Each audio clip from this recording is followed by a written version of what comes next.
Welcome everyone to the final round of the Stepan Avagyan Memorial 2025. We have Grandmaster Praggnanandhaa coming in on your left, and the game has already started. He's taking on Robert Hovhannisyan.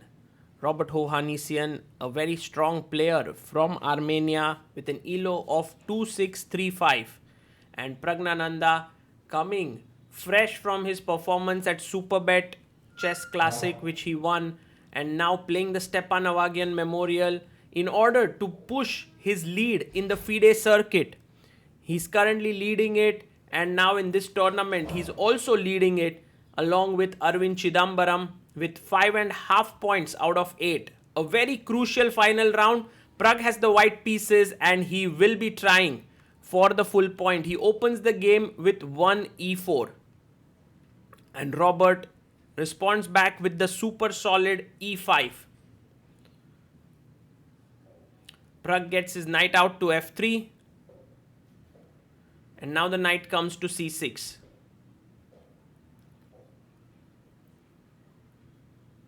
We have bishop to b5. The Ruy Lopez is on the board here. And knight f6. We have the Berlin defense. And let's see what Pragg goes for. He goes for d3, the anti-Berlin.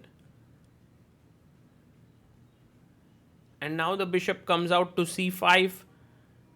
It's possible to do this because of take. Knight e5 is met with queen d4, a double attack here.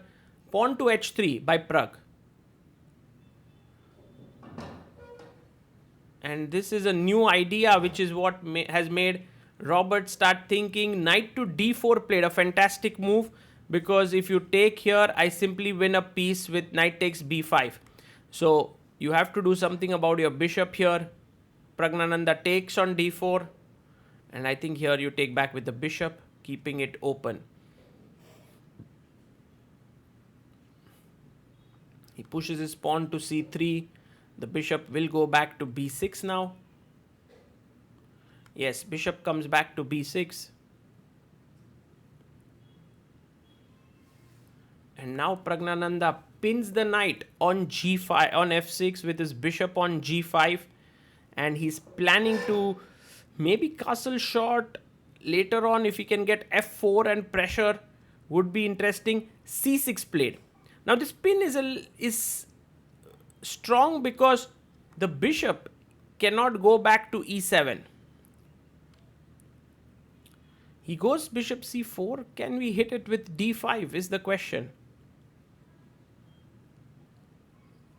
Robert plays his pawn to h6. And I think you want to keep the pin on with bishop h4. You don't want g5. You don't want to take on f6. And g5 bishop g3 is something that you are okay to play with. Let's see what Pragg does here next. He pushes his pawn to d6 here, Robert. And maybe not the most direct way to play, but a completely fine way. Knight d2. Bringing the knight into the game. And you can see Pragg moving quickly, showing confidence here. Queen comes to e7. And the one thing about Robert is that he is very well prepared in general. He has great chess understanding. a4 by Praggnanandhaa, gaining space on the queen side. Wants to play b4 later. Pawn push forward to a5. Stopping the white pawn. And now queen comes up to e2. So very positional play here by both players. Maybe now you go bishop e6, offering a trade of bishops. Exactly. Bishop e6 here. And as you can see, against an experienced player, the setup that Praggnanandhaa has chosen has not borne any real fruits.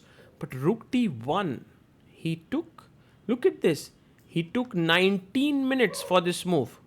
And is it like if bishop takes bishop, Pragg doesn't want to take with the pawn. He wants to play knight takes and maybe then use d4, yeah, with this rook here. Castles by black.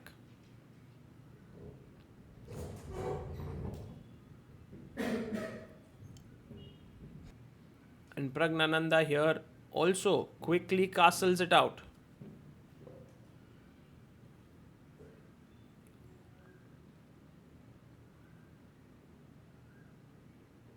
Goes rook fe8. Robert and Pragg could be trying for this f4 break by moving his king away, but he goes queen f3, putting pressure here on f6.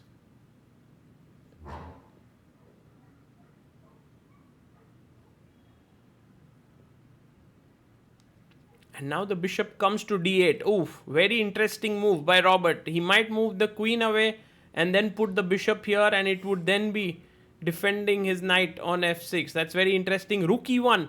Pragg defends e4, is planning for the d4 break. Bishop takes bishop. I guess you take back with the knight here. Yes, he takes with the knight. And maybe now just queen c7 feels right. Oh, queen e6, even better. Brings the queen out of the pin. And I think black is slowly and steadily trying to equalize here. But Pragg goes b3.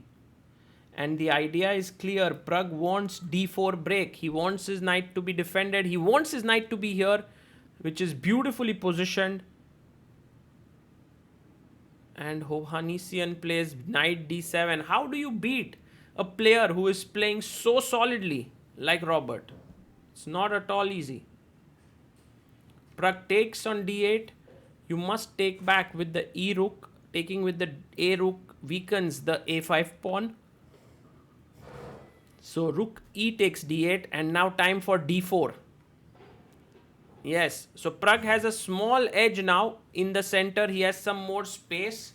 He's pushed forward with d4, and Robert goes b5. And his hope is if Pragg takes, he can take back and then create a passed pawn on the a file. So pawn to d5 played. Very interesting move. Pawn moves forward and queen f6. Another nice move, because if you would have taken cd, then ed, and then b5 would have been hanging. But queen f6 is such a nice move here, because if you take here, your knight is hanging. So Pragg goes knight a3. And he's ready for the queen trade here, but he's putting pressure on b5. Queen takes queen happens. Pawn takes by Pragg.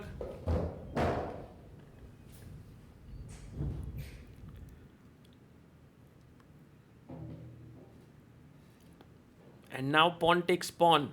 You can take on b5 here. He takes it. A b5. And this is getting interesting, because now pawn takes pawn. You can take rook takes d6. So he goes rook c8. Maybe not the best move here. Well, much better was perhaps to play knight b6 or pawn to a4, gaining counterplay there. But rook c8, Pragg takes with the rook. Point being that now he wants to play c4, d6 is weak, so you have to take on c3. He does take it. Rook takes c3 on the board. And now rook takes d6, attacking the pawn. Suddenly the position sharpens up. And Pragg perhaps is better suited. Now knight f8 better, but knight c5 played. He's trying to attack here on the pawn on b3 and creating play. Rook takes b3, but rook c6 pins the knight on c5. It's a very good move here. Will Praggnanandhaa find it? And it's actually a very interesting move. Finds it. What a beautiful move. And the point being that if rook takes b3 now, here, then you can just go rook takes c5, rook takes a3, and rook b1 with the idea of b6, b7, and rook c8 wins. So rook c6, he goes rook to b8. And now this very nice move, knight b1, finds it. Another beautiful move by Praggnanandhaa. He wants him to take so that his knight is hanging. So rook c2 looks forced. He plays rook c2, but it's already almost lost here with rook d1. He gets his rook on the open file. Pragg is fully pressing in a big way. You can't take, by the way, here because of a fork. So he plays king h7, trying to come out of any checks. Pragg pushes b6, and this pawn combined with the two rooks is just deadly, with this pin as well. All in all, it's just totally losing position for Robert Hovhannisyan. He goes f6. He's trying to kind of save his position here in some ways, but Pragg showing the futility of it by king g2. He's like, I don't have to do anything, Robert. You're just not able to move.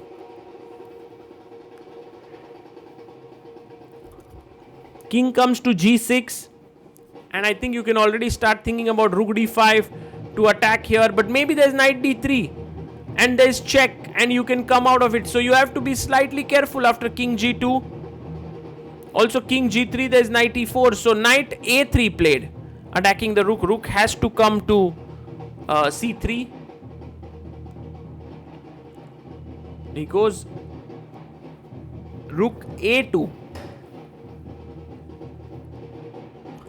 And now a fantastic move, knight c4. Isn't the pawn hanging on b3? Yes, it is.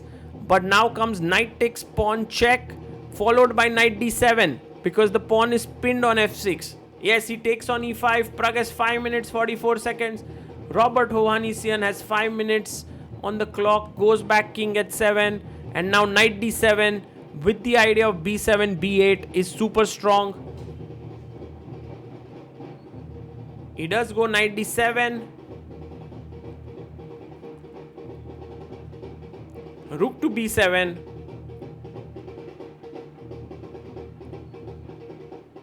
And now rook to c7 played.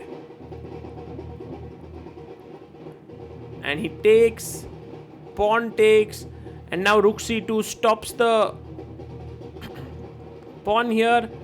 But knight f8 check. So very powerful move.